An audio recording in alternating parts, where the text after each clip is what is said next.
আসসালামু আলাইকুম। সংবাদে আপনাদের সবাইকে স্বাগত জানাচ্ছি। আমি ফিরোজ তোহা। শুরুতেই আরবে কেবলস সংবাদ শিরোনাম। পুরোদমে ইসরায়েল ইরান হিজবুল্লাহ যুদ্ধ চলছে, জানিয়ে দিব আমাদের হাতে থাকা সর্বশেষ গুরুত্বপূর্ণ আপডেট আন্তর্জাতিক সংবাদ। শুরুতেই জানিয়ে দিব লেবাননে ৮ শতাধিক ইসরায়েলি সেনা নিহত। দক্ষিণ লেবাননে জিব এরলিস নামের ৭১ বছর বয়সী এক গবেষক ও ২ ইসরায়েলি সেনা নিহত হয়েছেন। একই হামলায় এরলিস এবং একজন সৈন্য নিহত হন। এতে গোলানি ব্রিগেডের একজন অফিসার গুরুতর আহত হন। এরপর জানিয়ে দিব লেবাননে ২৪ ঘন্টার মধ্যে যুদ্ধবিরতির ঘোষণা আসছে। লেবাননের সশস্ত্র গোষ্ঠী হিজবুল্লাহর সঙ্গে একটি যুদ্ধবিরতি চুক্তির বিষয়ে মঙ্গলবার ২৬শে নভেম্বর ইসরায়েলি মন্ত্রিসভায় ভোট হবে। যুদ্ধবিরতি চুক্তির বিষয়ে ইসরায়েলের প্রধানমন্ত্রী বেনজামিন নেতানিয়াহু নীতিগত অনুমোদন দেওয়ার পর সিএনএনকে এই তথ্য জানান নেতানিয়াহুর মুখপাত্র। এদিকে চিন্ময় কৃষ্ণের গ্রেপ্তার ইস্যুতে ভারতের বিবৃতি। বাংলাদেশ সম্মিলিত সনাতনী জাগরণ জোটের মুখপাত্র ও চট্টগ্রামের হাটহাজারীর পুণ্ডরিক ধর্মের অধ্যক্ষ প্রভু চিন্ময় কৃষ্ণ দাসকে গ্রেপ্তারের ঘটনায় নিন্দা জানিয়েছে ভারত। খবর এনডিটিভি। এরপর জানিয়ে দিব ইমরান খানের সমর্থকদের লক্ষ্য করে মুহুর্মুহু গুলি, মুহূর্তে জনশূন্য ডিচক। পাকিস্তানের আধা সামরিক বাহিনী রেঞ্জার্স পাকিস্তান তেহরিক ইনসাফের পিটিআই সমর্থকদের লক্ষ্য করে তাজা গুলি ছুড়ছে। মঙ্গলবার ২৬শে নভেম্বর বাংলাদেশ সময় বিকেল ৪:৫টার দিকে এ তথ্য জানান আল জাজিরা। এবং সর্বশেষ জানিয়ে দিব লোহিত সাগরে পর্যটকবাহী জাহাজ ডুবি, নিখোঁজ ১৭। লোহিত সাগরে একটি পর্যটকবাহী জাহাজ ডুবে ১৭ জন নিখোঁজ হয়েছেন। তাদের মধ্যে অনেক বিদেশি নাগরিকও রয়েছেন। এই ঘটনায় ২৮ জনকে জীবিত উদ্ধার করা হয়েছে। সোমবার ২৫শে নভেম্বর মিশরের কর্তৃপক্ষ এইসব তথ্য জানিয়েছে। খবর বিবিসি। মিশরের রেড সি প্রদেশের গভর্নর জানান, গত শনিবার মার্শা আলাম সংলগ্ন একটি বন্দর থেকে ৫ দিনের ডাইভিং ট্রিপে যাত্রা শুরু করে সি স্টেলি নামের জাহাজটি। তবে ভোর ৫:৩০টার দিকে জাহাজ থেকে বিপদ সংকেত পাঠানো হয়। প্রিয় দর্শক, এতক্ষণ শুনছিলেন সংবাদ শিরোনাম, এরপর বিস্তারিত। তবে তার আগে বন্ধু জানিয়ে দিন আপনি কোন স্থান থেকে আমাদের সংবাদটি দেখছেন এবং শুনছেন। জানিয়ে দিন এই সংবাদ সম্পর্কে আপনার মূল্যবান মতামত। আর বন্ধু, গাজা যুদ্ধে আপনি যদি নিরীহ ফিলিস্তিনিদের ভালোবেসে থাকেন তাহলে কমেন্টে এস লিখে বিশ্ববাসীকে জানিয়ে দিন। আর বন্ধু, আপনি যদি আমাদের চ্যানেলে নতুন হয়ে থাকেন তাহলে ভিডিওটি দেখতে দেখতে চ্যানেলটি সাবস্ক্রাইব করে রাখুন, যাতে করে আমাদের পরবর্তী সংবাদগুলো সবার আগে আপনার কাছে পৌঁছে যায়। এবারে বিস্তারিত। লেবাননে ৮ শতাধিক ইসরায়েলি সেনা নিহত। দক্ষিণ লেবাননে জিব এরলিস নামের ৭১ বছর বয়সী এক গবেষক ও ২ ইসরায়েলি সেনা নিহত হয়েছেন। একই হামলায় এরলিস এবং একজন সৈন্য নিহত হন। এতে গোলানি ব্রিগেডের একজন অফিসার গুরুতর আহত হন। এছাড়া অপর এক ঘটনায় ২২ বছর বয়সী এক সৈন্য নিহত হয়েছেন। এই ২ সৈন্যের মৃত্যুর ফলে গাজা যুদ্ধ শুরুর পর থেকে এখন পর্যন্ত লেবাননে ৮ শতাধিক ইসরায়েলি সেনার মৃত্যু হলো। খবর জেরুজালেম পোস্টের। বুধবার ২০শে নভেম্বর ইসরায়েলি বাহিনী জানায় ২২ বছর বয়সী এক সৈন্য দক্ষিণ লেবাননে যুদ্ধের সময় নিহত হয়েছেন। পরে আইডিএফ জানায় গোলানি ব্রিগেডের চিফ অফ স্টাফ কর্নেল ইয়োব ইয়ারম ইসরায়েলের ট্যুর গাইড এবং ইসরায়েল ল্যান্ডের প্রত্নতাত্ত্বিক বিশেষজ্ঞ ৭১ বছর বয়সী জিব এরলিসকে একটি প্রত্নতাত্ত্বিক স্থানে প্রাচীন দুর্গ পরীক্ষা করার জন্য দক্ষিণ লেবাননের পশ্চিম সেক্টরে প্রবেশের অনুমতি দেন। তবে ওই এলাকায় আগে থেকে ২ হিজবুল্লাহ যোদ্ধা লুকিয়েছিল।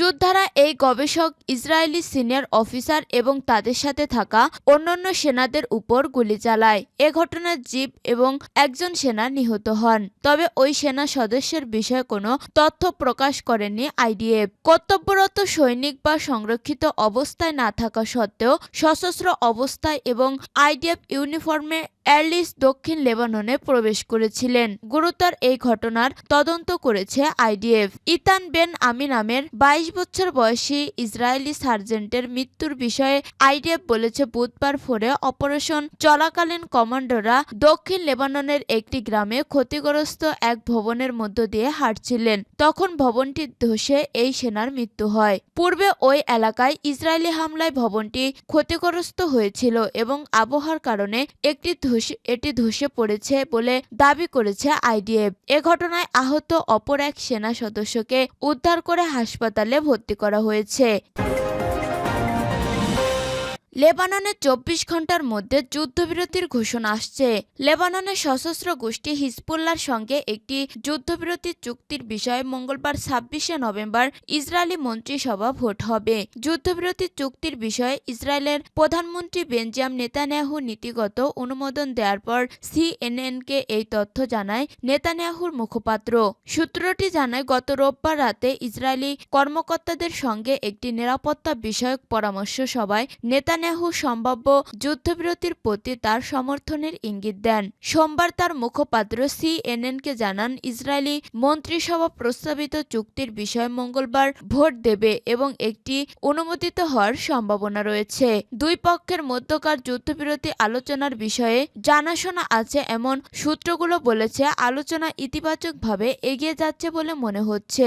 তবে তারা এও স্বীকার করেছেন যে ইসরায়েল ও হিজবুল্লাহ একে অপরের উপর হামলা চালিয়ে যাচ্ছে, তাই সামান্য ভুলে আলোচনা ভেস্তে যেতে পারে। তবে সোমবার সন্ধ্যার দিকে আলোচনার সঙ্গে পরিচিত একজন লেবানিজ কর্মকর্তা জানান, আগামী 24 ঘন্টার মধ্যে যুদ্ধবিরতি ঘোষণা আসতে পারে। ব্রিটিশ সংবাদ মাধ্যম বিবিসি বলছে, ইসরায়েল এবং ইরান সমর্থিত লেবানিজ গোষ্ঠী হিজবুল্লাহর মধ্যে লড়াই শেষ করতে যুক্তরাষ্ট্র 60 দিনের যুদ্ধবিরতির প্রস্তাব করেছে। এতে দক্ষিণ লেবানন থেকে ইসরায়েলি বাহিনী প্রত্যাহার এবং ওই এলাকায় হিজবুল্লাহর উপস্থিতির অবসানের বিষয়টি রয়েছে বলে জানা গেছে।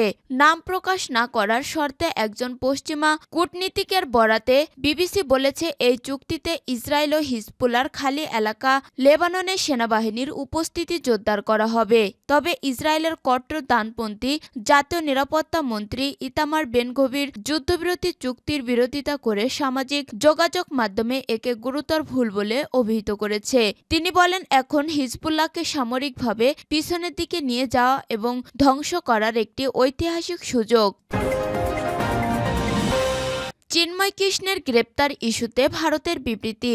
বাংলাদেশ সম্মিলিত সনাতনী জাগরণ জোটের মুখপাত্র ও চট্টগ্রামের হাটহাজারীর পুণ্ডরিক ধর্মের অধ্যক্ষ প্রভু চিন্ময় কৃষ্ণ দাস ব্রহ্মচারীকে গ্রেপ্তারের ঘটনায় নিন্দা জানিয়েছে ভারত। খবর এনডিটিভির। মঙ্গলবার 26শে নভেম্বর ভারতের পররাষ্ট্র মন্ত্রণালয় এক বিবৃতিতে বাংলাদেশি কর্তৃপক্ষকে হিন্দু এবং অন্যান্য সংখ্যালঘু সম্প্রদায়ের নিরাপত্তা ও সুরক্ষা নিশ্চিত করার আহ্বান জানিয়েছে। বিবৃতিতে ভারতের পররাষ্ট্র মন্ত্রণালয় জানায়, বাংলাদেশ সম্মিলিত সনাতন জাগরণ জোটের মুখপাত্র চিন্ময় কৃষ্ণ দাসকে গ্রেপ্তার ও জামিন নাকচ করার বিষয়টি আমরা গভীর উদ্বেগের সঙ্গে লক্ষ্য করছি। বাংলাদেশে হিন্দু এবং অন্যান্য সংখ্যালঘুদের উপর একাধিক হামলার পরে এখন এ ঘটনা ঘটল। বিবৃতিতে ভারত দাবি করে, বাংলাদেশে সংখ্যালঘুদের বাড়িঘর ও ব্যবসা প্রতিষ্ঠানে অগ্নিসংযোগ ও লুটপাটের পাশাপাশি চুরি ও ভাঙচুর এবং দেবতা ও মন্দির অবমাননার একাধিক নথিভুক্ত ঘটনা রয়েছে। বিবৃতিতে আরও বলা হয়, শান্তিপূর্ণ সমাবেশের মাধ্যমে ন্যায্য দাবি উপস্থাপনকারী একজন ধর্মীয় নেতার বিরুদ্ধে মিথ্যা অভিযোগ এনে গ্রেপ্তার করা হয়েছে। বিপরীতে সংখ্যালঘুদের উপর হামলাকারী দুষ্কৃতকারীরা বাইরে ঘুরে বেড়াচ্ছে। বিবৃতিতে বাংলাদেশ সরকারের প্রতি হিন্দু ধর্মাবলম্বী সহ সকল সংখ্যালঘুদের শান্তিপূর্ণ সমাবেশ ও মত প্রকাশের স্বাধীনতার অধিকার প্রতিষ্ঠা ও নিরাপত্তা নিশ্চিত করার আহ্বান জানানো হয়েছে। এদিকে মঙ্গলবার 26শে নভেম্বর সকালে চট্টগ্রাম ৬ষ্ঠ মেট্রোপলিটন ম্যাজিস্ট্রেট কাজী শফিউল ইসলামের আদালত তার জামিন ও রিমান্ড আবেদন নামঞ্জুর করে কারাগারে পাঠানোর নির্দেশ দেন। এর আগে কঠোর নিরাপত্তায় সকাল 10টা 50 তাকে আদালতে হাজির করা হয়। এ সময় আদালত প্রাঙ্গণে ভিড় করেন চিন্ময় দাসের ভক্তরা। আদালতের আদেশের পর চিন্ময়কে কারাগারে নেয়ার চেষ্টা হলে রাস্তা অবরোধ করেন তারা। ইমরান খানের সমর্থকদের লক্ষ্য করে মুহুর্মুহু গুলি, মুহূর্তে জনশূন্য ডিচক। পাকিস্তানের আধাসামরিক বাহিনী রেঞ্জার্স পাকিস্তান তেহরিক ই ইনসাফের পিটিআই সমর্থকদের লক্ষ্য করে তাজা গুলি ছুড়েছে। মঙ্গলবার 26শে নভেম্বর বাংলাদেশ সময় বিকেল 4:45টার দিকে এই তথ্য জানান আল জাজিরা। এতে মুহূর্তে সমাবেশ স্থল ইসলামাবাদের ডিচক জনশূন্য হয়ে গেছে। এর আগে বহু বাধা উপেক্ষা করে বিক্ষোভকারীদের ছোট একটি দল ডিচকে অবস্থান নেন। তারা ইমরান খানের মুক্তি ছাড়া সমাবেশ স্থল ত্যাগ না করার ঘোষণা দেন। এ সময় বিক্ষোভকারীরা সেখানে রাখা কার্গো কন্টেইনারে উঠে পড়েন। পিটিআই সমর্থকরা সেখানে পতাকা উড়াতে থাকেন। কেউ কেউ সড়কে আগুন জ্বালিয়ে স্লোগান ইমরান খানের মুক্তির দাবিতে স্লোগান দেন। আল জাজিরা জানায় বিক্ষোভকারীদের ডিচক থেকে দূরে রাখতে রেঞ্জাররা তাজা বুলেট ব্যবহার করেছে। পাশাপাশি কাঁদানে গ্যাসের সেল ছোড়া হয়েছে। ধোঁয়াশাচক্র হয়ে গেছে পুরো এলাকা। রেঞ্জারদের পদক্ষেপের পর মুহূর্তে ডিচক খালি হয়ে গেছে। বিক্ষোভকারীরা আশেপাশের গলি দিয়ে ছটকে পড়েছেন। তবে এ প্রতিবেদনে লেখার সময়ও গুলির শব্দ পাওয়া গেছে। এদিকে ইমরান খানের স্ত্রী বুশরা বিবির নেতৃত্বে বৃহত্তর গাড়িবহর ডিচক থেকে কয়েক কিলোমিটার দূরে রয়েছে। আধা সামরিক বাহিনীর গুলি ছোড়ার খবরে গাড়ি বহরটির গতি কমিয়ে দিয়েছে তারা। ইমরান খানের মুক্তি ও সরকারের পদত্যাগের দাবিতে পাকিস্তান তেহরিক ইনসাফের পিটিআই ডাকে এ বিক্ষোভ যোগ দিয়েছে হাজার হাজার নেতাকর্মী। এতে রাজধানী ইসলামাবাদ সহ পাকিস্তানের অন্যান্য শহরও উত্তাল। বিভিন্ন স্থানে বিক্ষোভকারীদের ছত্রভঙ্গ করে দেওয়ার চেষ্টা করলে আইন শৃঙ্খলা রক্ষাকারী বাহিনীর সঙ্গে দফায় দফায় সংঘর্ষ হয়। এতে এ পর্যন্ত 6 জন নিহতের খবর পাওয়া গেছে। দেশটির সংশ্লিষ্ট কর্মকর্তারা আল জাজিরাকে বিষয়টি নিশ্চিত করেছেন। নিহতদের মধ্যে 4 জন আধা সামরিক রেঞ্জার ও 2 পুলিশ সদস্য রয়েছে।